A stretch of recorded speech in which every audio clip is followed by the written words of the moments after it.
Alright, old school NBA fans, self-research, NBA facts. Got another video for you. As always, thanks to anybody who watches my videos, subscribes to my channel. I really appreciate it. Comment of the day comes from Raceland Mahari, 3194. He says, I think modern teams, including the Warriors and LeBron super teams, are just considered great on modern rules. If we compare the rules from today and in the 90s up to the mid-2000s, the rules then are very tough on offensive teams. Only the best of the best can score 25 points per game, let alone even 20 points per game. Today, any schmuck can score 20 points since no one is playing defense. If we apply the rules from the 90s today, there will be almost no one will score 20 points per game. LeBron will not even score double digits on multiple games since his flopping mechanism will not work anymore.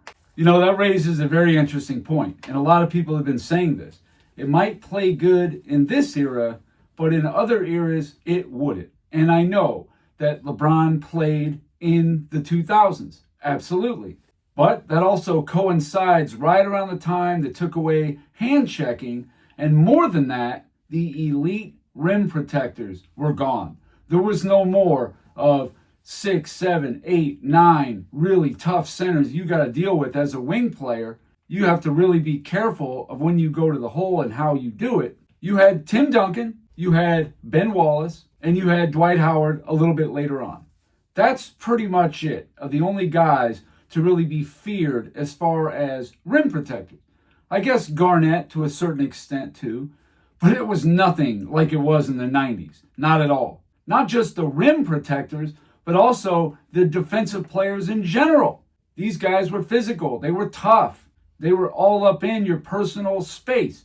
You weren't allowed to get a head of steam to come into the lane. It would have been cut off. The only way you really could be effective going to the basket was on fast breaks, or you had to weave in and out of traffic in midair that only a select few players could do. That's why the players that thrived in the 80s and 90s were not necessarily super athletes.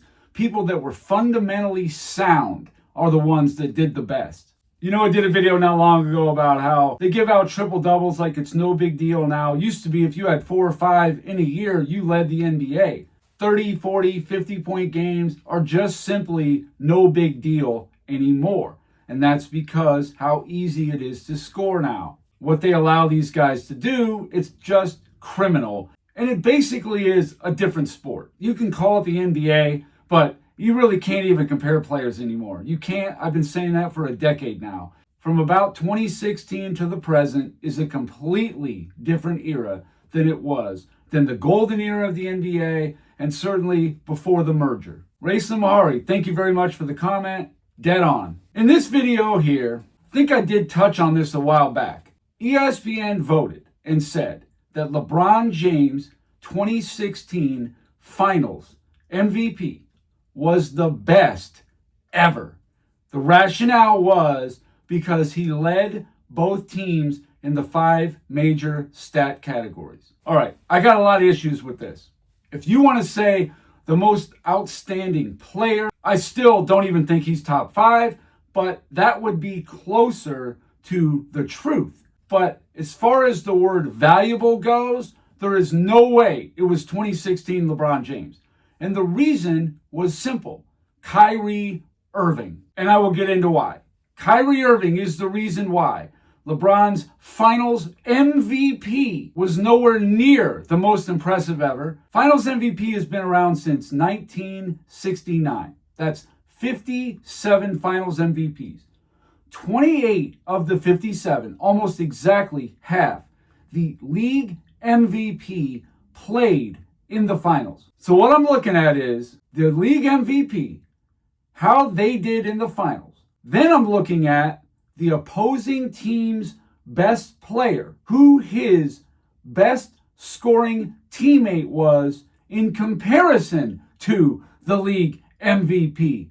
And at the end of it, there's going to be one name that's above the rest and not even close. And that alone, to me, nullifies LeBron James from the greatest Finals MVP ever. Give me a break. They are just all in on anything LeBron. Well, back in 1969, Jerry West won the Finals MVP. However, he lost, so it doesn't really fit here. But 1970, the MVP was Willis Reed. In the finals, he averaged 23 points a game. Jerry West was the best player of the Lakers in 1970. Wilt Chamberlain averaged 23.3 points per game. So that was 0.3 of a point more than the MVP. And you will see that's very rare. But okay, Wilt 0.3 of a point over Willis Reed. In 71, Kareem was the MVP, averaged 27 points per game. Wes Unseld was Baltimore's best player.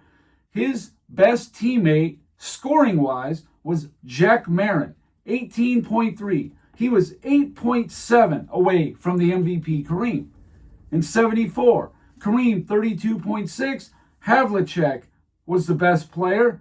Dave Cowens 22.7. He's 9.9 away from Kareem. In 1980, Kareem was the MVP.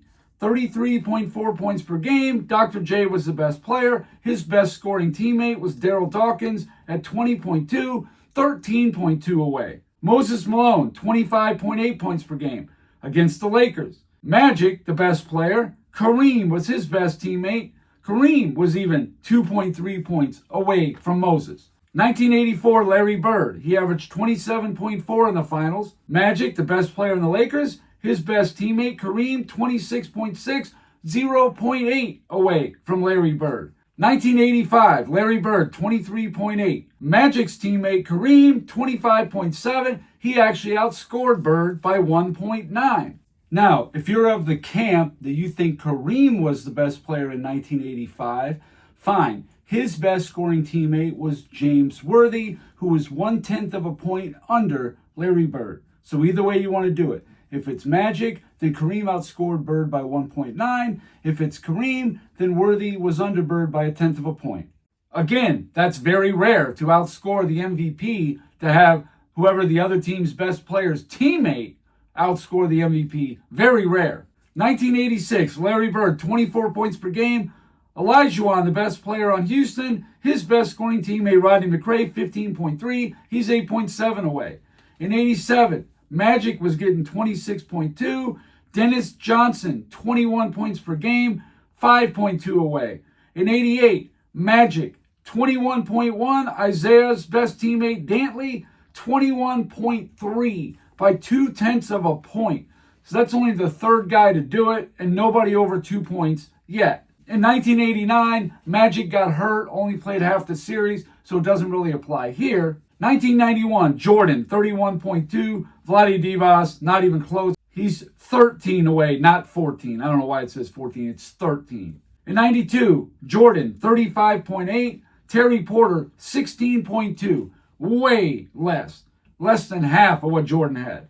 In 93, Barkley had 27.3. Pippen, 21.2, 6.1 under. 94, Olajuwon, 26.9. John Starks is 17.7. He's 9.2 under Olajuwon. Jordan, 96, 27.3. Sean Kemp, 23.3, who some people said, oh, he could be the Finals MVP. He was still 4 points away from Jordan. 97, Karl Malone, 23.8.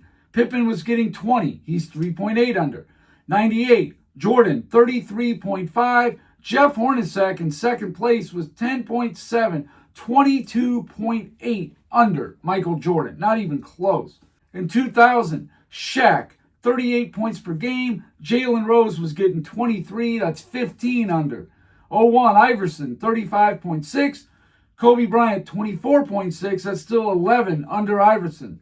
In 2003, Tim Duncan, 24.2. Kenyon Martin, 14.7, 9.5 points away. 2008, Kobe Bryant, the league MVP. In the finals, he averaged 25.7 points per game. Garnett was the best player on Boston. His best teammate scoring was Paul Pierce, 21.8. That's still 3.9 under Kobe. LeBron in 12, 28.6. Westbrook, 27, 1.6 under. 13, LeBron, 25.3. Tony Parker, 15.7, 9.6 under. 2015, Steph Curry, he was getting 26 points per game. LeBron's best scoring teammate was Timothy Mozgov at 14 points a game, 12 points away. 2016, what the video's about. The league MVP, the unanimous league MVP in 2016 in the finals was averaging 22.6 points per game. LeBron James, best scoring teammate, Kyrie Irving, 27.1 points per game. 4.5 more than the MVP. And then in 2025, last year, Shai Gilgeous-Alexander, 30.3. Tyrese Halliburton, the best player, his best scoring teammate, Pascal Siakam, was getting 19.3. That's 11 off of Alexander. So, there was 4 instances when the league MVP played the other team's best player's scoring teammate, outscored the MVP ever since Finals MVP has been a thing. In 1970, Wilt Chamberlain outscored Willis Reed by 0.3 of a point. In 1985, Kareem outscored Larry Bird by 1.9. In 1988, Adrian Dantley outscored Magic by 0.2 of a point, so nobody even above 2 points. In all those finals, 28 where the MVP played in the finals. And then 2016, Steph Curry was outscored by Kyrie Irving, not the finals MVP, just the second highest score on the team, by 4.5 points. Please, Kyrie Irving just had too much value for LeBron to have the greatest finals MVP ever. No way, impossible. In fact, here it is in 2016. LeBron James led both teams and all this stuff, right? Okay. Points per game, he averaged 2.6 points more than Kyrie Irving. That's it. General field goal percentage. Obviously, LeBron took a lot of shots around the basket, a lot more than Kyrie Irving did. He was 82 for 166 for 49.4%. Kyrie Irving was 72 for 154 for 46.8%. He's off by 2.6%. Not that far. Yeah, LeBron being bigger, that's the thing these people don't understand. LeBron was the biggest player on the court, and he's got the ball in his hands. He's the point forward on the perimeter, getting all the assists, and then on defense, he's the biggest player who's most likely to get a rebound. I think they have a 78% of the time the defensive player gets the rebound, something like that in the history of the NBA. That has more to do with it than anything. However, LeBron out-rebounded Kyrie Irving, 11.3 to 3.9. Fine. Assists, 8.9 to 3.9. Sure. But it has more to do with the roles. Just like three-point shooting. Kyrie Irving outshot LeBron, 40.5 to 37.1. In free throw percentage, he crushed him, 93.9 to 72.1. A much better free throw shooter. And then in turnovers per game, LeBron is at 4.43. Kyrie Irving at 2.57, nearly half as few as LeBron did. And again, if you're going to say, well, LeBron always has the ball in his hands. Exactly, you're making my point why he was the leader in assists. But he also led both teams in turnovers and missed shots. That's fine, whatever. But given the circumstances, it's understandable how easy it was. Now, here, I pulled out 2 random finals. And let's see how would LeBron do against these guys in leading both teams in all the categories. I got LeBron James in 2016, supposed to be the best ever, so you should be able to compare that to any finals. Michael Jordan, 1991. Most people say 93 was his best. I think it was 91 overall. And Nikola Jokic in 2023. Take a look. Well, comparing these 3, even though the modern era has a huge advantage in stats, for sure. Michael Jordan is first at 31.2, Jokic is second at 30.2, and LeBron is third. When it comes to field goal percentage, Jokic is first at 58.3, Jordan is second at 55.8, LeBron is third at 49.4. Rebounds per game, Jokic, number 1, 14, LeBron second at 11.3.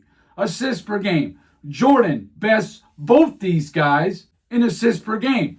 3-point percentage, even though Jordan was only 2 for 4, still 50%. How about free throw shooting? Jordan, best both guys, 84.8 by 1% over Jokic. Turnovers per game, Jokic only 3.4. Jordan had 11.4 assists, but only 3.6 turnovers. LeBron's at 8.9 to 4.43, exactly 2-to-1 assist to turnover ratio. Jordan is better than 3-to-1. Steals per game, Jordan 2.8, best in both. Blocks per game, the only category that LeBron James leads, Jordan 91 or Jokic in 2023. You compare them head to head, all of a sudden LeBron's little 2016 isn't looking so amazing, especially having the huge size advantage he did. And I believe Jokic had a big size advantage in 2023 also. With that little scoring disparity between LeBron and Kyrie Irving, I don't know how they think he had the best finals ever. You can say, well, it's not just about scoring. But when they hand out the finals MVP, it's almost entirely about scoring. I want to say it was 49 of the 56 finals MVPs, something like that. It might have been 45, were the leading scorer of the winning team. Period. That's who they give it to. Not always. There are exceptions like Iguodala in 2015. There have been a few other exceptions. I think Bird in 86, McHale actually outscored him by like a point. Sure, there have been exceptions. But for the most part, the leading scorer wins finals MVP. But look at these disparities in the top scorer and the number 2 scorer on the team. And then you come back and tell me about how much better LeBron was than Kyrie Irving. 1949, there wasn't even a finals MVP then. But this one here, George Mikan was averaging 27.5 points per game in the 49 finals. His best scoring teammate wasn't even getting half that. Herm Schaefer, 12.8. Look at the difference, 14.7. Jerry West in 69, a losing effort, 19.9, better than Elgin Baylor. Rick Barry in 75, which I think might be the best ever. 75 Rick Barry is probably going to get my vote. 29.5 points per game. His teammate, Jamal Wilkes, 11.5. Give me a break. He's almost triple the next best scorer. Of course he's way more valuable than LeBron in 2016 versus Kyrie Irving. Larry Bird in 84 outscored Dennis Johnson by almost 10 points a game. Michael Jordan in 91 by 10.4 over Pippen. 92 by 15 over Pippen. 93, 19.8 over Pippen. How about Olajuwon in 94, 13.5 over Maxwell. He doubled his scoring. 95 Olajuwon, 11.3 over Drexler. 96 Jordan over Pippen by 11.6. 97 Jordan over Pippen by 12.3. 98 Jordan, more than double Pippen's score, 17.8 total. 99 Duncan by 10.8 over Robinson. 2000 Shaq over Kobe by 22.4. Now I know Kobe got hurt in one of the games that drug his average down. I agree. But still, Shaq averaged 38 points a game in 2000. Come on. With a hobbled Kobe, more valuable than LeBron. 02 Shaq, 36.3 points per game, 9.5 over Kobe. 03 Duncan was 10.2 over Parker. 09 Kobe, 13.8 over Pau Gasol. 2010 Kobe, 10 more than Gasol. 2021 Giannis, 35.2 to 24 for Middleton, 11.2. 22 Curry was 12.9 over Wiggins. And then you got the alleged greatest finals performance ever, where he outscored his teammate Kyrie Irving by 2.6 points per game. Not that much. Now, my final piece of evidence. Forget about teammates. Forget about valuable. Forget about competition. Forget about whatever you want. Why don't we just go by game score? These are the players who scored over 25 on game score in finals history. 1987, Magic Johnson averaged a game score of 28.3. Michael Jordan in 91, 29.4. Michael Jordan in 92, 25.8. Michael Jordan in 93, 29.6. Shaq in 2000, 30.6. Shaq in 01, 27.4. Shaq in 02, 30.1. Dwayne Wade in 06, 25.4. LeBron James in 2016, 26.5. Kevin Durant in 2017, 30.3. Kevin Durant in 2018, 26.9. LeBron in 2020, 27.5. He even bests himself. Giannis in 2021, the best average ever in the finals. 31.9 average game score, the best ever in finals history. And then you got Nikola Jokic in 23, 27.7. So you can talk all you want about, oh, it was amazing. You led both teams in the categories and all this. But ultimately, his game score is not one of the top 10 ever game scores in finals history. Period. And we know how much easier the modern era it is to rack up game score. Out of these 14 I'm giving you, 6 of them have happened in the last 10 years. Game score was first tracked, I believe, in 1984. 10 of the 14 since the year 2000. So it's obviously much easier to rack up a game score in the modern era. Another thing to keep in mind. Funny how Kevin Durant the next year put up a higher game score in 2017 right on LeBron's head than LeBron had in the 2016 finals. So I'm going to leave you with this. The guy that didn't mean anything. It was all LeBron, and this dude was just there, a sidekick. Irving the crossover. Irving the pull-up. Tries again. Connects. Irving. Shake and bake. Jumper's good. Irving and Curry. One-on-one. Irving puts it up. It's good. Kyrie Irving. And the Cavaliers by 3. So anyway, that's all I got for this video. Thank you guys for watching. If you liked it, please hit the like button. If you wouldn't mind sharing it, that would be great. If you haven't subscribed already, please do. I give daily content. And that's it. Until next time.